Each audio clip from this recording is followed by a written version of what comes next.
Good afternoon. I'm Thurston Maduna. My student number is ST10081981. So in this video vlog, I will be discussing my areas of development during my teaching practice year 3 and my action plan to teaching practice year 4. The first technique that I developed within my teaching practice year 3 was my classroom management strategies. Going into year 2, I was quite confused when it comes to dealing with classroom management because it was my first time going out, so I just went to go and teach. Going into third year, I know it was very important for me to develop strategies and set my expectations and rules from day one so learners know what is expected from them.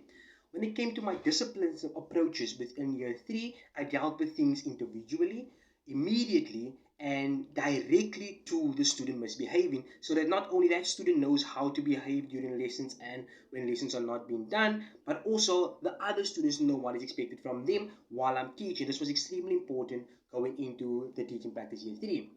My second area of development was my speaking skills. Going into year 2, I didn't really take much of being a teacher or having a teacher voice, but going into year 3, I knew how important it was for me to project my voice so that everyone can hear, and how important it is for me to speak clearly and use simple language for the grade specifically.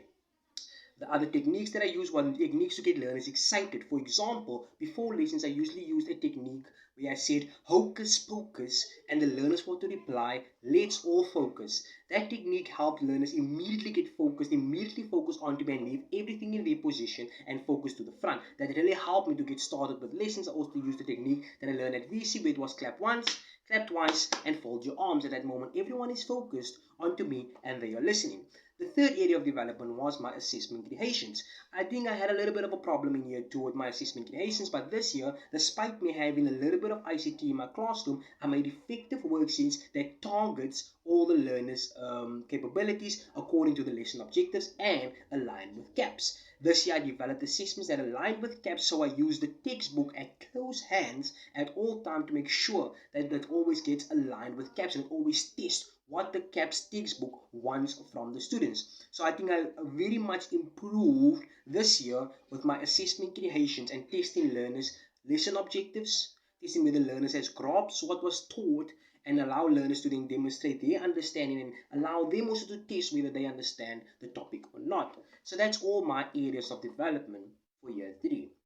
Now, the second aspect of this video, I want to discuss my action plan going into year 4. Yes, I'm not a perfect teacher, nor did I aim to be within year 2, because I knew it was a process going into year 4. Year 4 is my last teaching experience before going into the job or the working world. So my first action plan is finding different ways to assess my learners. This is finding different techniques during lessons, finding different techniques to test learners at the end of the lessons. I think I need to go a little bit and more do some research. I got a textbook this year on how to test learners and different ways of assessing learners. And I want to go very much into teaching practice year 4 with an improved knowledge on assessment creation on how to test them continuously. This year I also want to integrate more ICT in assessment creations. I want to improve my hard copy worksheets to make it more fun, authentic, and creative for learners. And last but not least, I want to use different teaching techniques and strategies that will improve the learning experience and assess learners' understanding without them knowing the assessment is taking place. The second thing going into teaching practice year 4 is improving my content knowledge. Improving my content knowledge in year 4 is going to be extremely important because I found that when I got to teaching practice year 3, I didn't know much of what the grade 6 content was covered in. So I had to learn before teaching lessons, and that was kind of as a hindrance to me.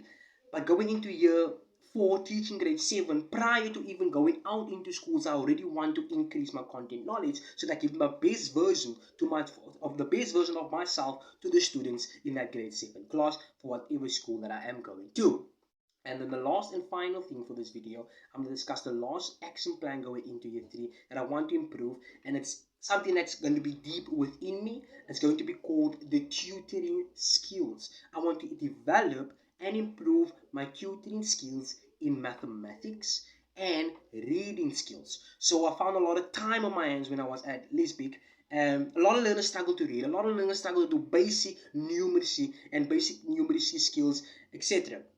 So I want to develop my understanding about these numeracy skills for grade 6 or for grade 7, and develop understanding how to help learners with their reading. So going into year 4, I want to go into the school and with a little bit of time that I find on my hand, help individualist learners that struggle with their reading and struggle with their mathematics enhance their skills. So that when I leave that school, I touched that individual students in a way that I couldn't just as a normal teacher or normal student teacher. So that when they leave, they can really say, you know what, this year, despite me being a poor reader, I have now developed and increased my reading skills. So that's what I want to leave with my fourth year grade 7 class. Thank you for that. I hope you enjoyed it. That was my areas of development in year 3 and my action plan for year 4. Thank you.